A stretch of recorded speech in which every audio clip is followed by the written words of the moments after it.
By Yeah. like if you come to Varkala, which temples are famous and much needed to visit the place? Temple. Yeah. Varkala 2000 വർഷം പഴക്കമുള്ള വളരെ പുരാതനമായിട്ടുള്ള അതിമനോഹരമായ ഒരു temple ഇവിടെയുണ്ട്. ആ ടെമ്പിളിന്റെ പേരാണ് ശ്രീ ജനാർദ്ദന സ്വാമി ടെമ്പിൾ.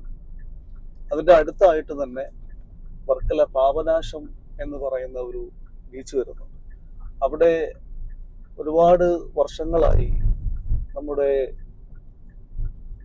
മരണശേഷമുള്ള ഹൈന്ദവ വിശ്വാസ പ്രകാരമുള്ള കർമ്മങ്ങൾ ചെയ്യാനായി നമ്മുടെ കേരളത്തിന്റെ പല ഭാഗങ്ങളിൽ നിന്നും അതുപോലെ തന്നെ കേരളത്തിന്റെ അടുത്തുള്ള ചില സംസ്ഥാനങ്ങളിൽ നിന്നുള്ള ഒരുപാട് ആളുകൾ ഈ കർമ്മങ്ങൾ ചെയ്യാനായിട്ട് ഇവിടെ വരാറുണ്ട്.